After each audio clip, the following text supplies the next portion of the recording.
Hello hi అండి, నమస్తే. Welcome back to mummies kitchen. ఇవాటి స్పెషల్ రెసిపీ వచ్చేసి ఎంతో టేస్టీగా కమ్మగా ఉండే కట్టె పొంగలి ప్రిపేర్ చేస్తున్నానండి. ఈ కట్టె పొంగల్ వచ్చేసి మెయిన్గా నైవేద్యంగా పెడుతూ ఉంటాము. అలాగే టిఫిన్ ఏం వండాలో తెలియనప్పుడు ఈ కట్టె పొంగలి చక్కగా ప్రిపేర్ చేసుకుని బ్రేక్ఫాస్ట్గా తినేయొచ్చు. ఈ కట్టె పొంగలి వేడివేడిగా ఉన్నప్పుడు కాస్త నెయ్యి వేసుకుని ఒక మంచి చట్నీతో తిన్నామంటే చాలా అంటే చాలా రుచిగా ఉంటుందండి. ఇక లేట్ చేయకుండా ఎంతో రుచిగా ఉండే ఈ కట్టె పొంగలి ఎలా ప్రిపేర్ చేసుకోవాలి ఇప్పుడు చూద్దాము. ముందుగా ఒక మిక్సింగ్ బౌల్ తీసుకుని 1 కప్పు వరకు రైస్ తీసుకుందామండి. మనం డైలీ వండుకునే రైస్ తీసుకోవాలి. నెక్స్ట్ వచ్చేసి అదే కప్పుతో 1/2 కప్పు వరకు పెసరపప్పు తీసుకోవాలి.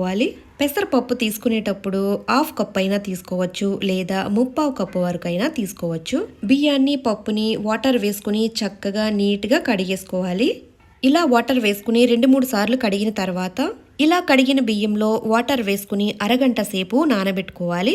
కట్టె పొంగలి ఉడికించుకోవడానికి సరిపడనంత గిన్నె తీసుకుని వాటర్ వేసుకోవాలి. ఏ కప్పుతో అయితే రైస్ తీసుకున్నామో అదే కప్పుతో 6 లేదా 7 కప్పుల వరకు వాటర్ వేసుకోవాలి. రుచికి తగ్గట్టుగా 1 టీ స్పూన్ వరకు సాల్ట్ వేసుకోవాలి. మూత పెట్టేసుకుని వాటర్ ని చక్కగా మరిగించుకోవాలి. చూసారు కదండి, వాటర్ అయితే చక్కగా మరుగుతుంది. ఇప్పుడు మరుగుతున్న వాటర్ లో మనం నానబెట్టుకున్న పప్పు బియ్యం వేసేసుకోవాలి. ఇలా నానబెట్టిన పప్పు బియ్యం వేసుకున్న తర్వాత ఒకసారి చక్కగా గరిటెతో కలుపుకోవాలి.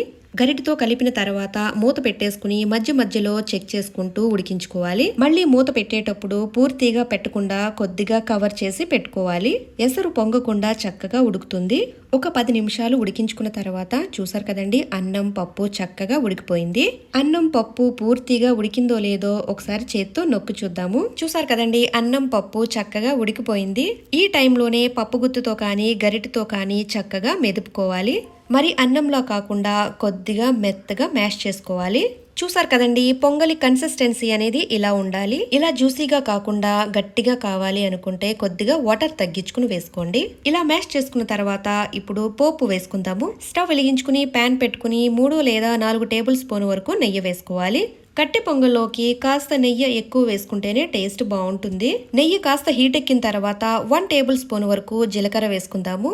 నెక్స్ట్ వచ్చేసి సన్నగా తరిగిన అల్లం ముక్కలు 2 టేబుల్ స్పూన్ వరకు వేసుకోవాలి. 5 లేదా 6 పచ్చిమిరపకాయలు సన్నగా తరిగి వేసుకోవాలి.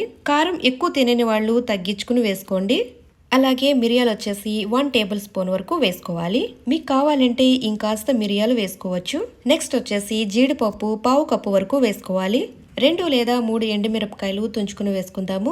ఈ పోపు దినుసుల్ని చక్కగా దోరగా ఫ్రై చేసుకోవాలి. వీటిని వేయించుకునేటప్పుడు స్టవ్ వచ్చేసి మీడియం ఫ్లేమ్ లో పెట్టుకుని వేయించుకోవాలి. కొద్దిగా ఫ్రెష్ గా ఉన్న కరివేపాకు వేసుకుందాము. అలాగే 1/2 టీ స్పూన్ వరకు హింగు వేసుకుందాము. మీరు కావాలంటే 1/2 టీ స్పూన్ వరకు పసుపు కూడా వేసుకోండి. నేను ఇక్కడ వేయలేదండి.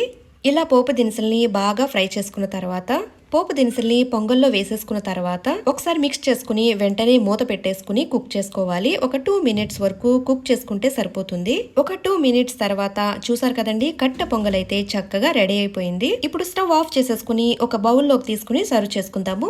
మళ్ళీ 1/2 టీ స్పూన్ వరకు నెయ్యి వేసుకుందాము. టేస్ట్ బాగుంటుంది. ఇలా ప్రిపేర్ చేసుకున్న కట్టె పొంగల్ని అమ్మవారికి నైవేద్యంగా కానీ అలాగే టిఫిన్ ఏం వండాలో తెలియనప్పుడు ఇలా టేస్టీగా కట్టె పొంగల్ని ప్రిపేర్ చేసుకుని తినేయొచ్చు. ఇక లేట్ చేయకుండా కమ్మటి రుచితో ఉండే ఈ కట్టె పొంగల్ని మీరు కూడా తప్పకుండా ట్రై చేయండి. రెసిపీ నచ్చితే కనుక లైక్ అండ్ షేర్ చేయండి, సబ్స్క్రైబ్ చేసుకోండి. మరిన్ని స్పెషల్ వీడియోస్ కోసం బెల్ ఐకాన్ ప్రెస్ చేయండి. Thank you for watching mummies kitchen Telugu.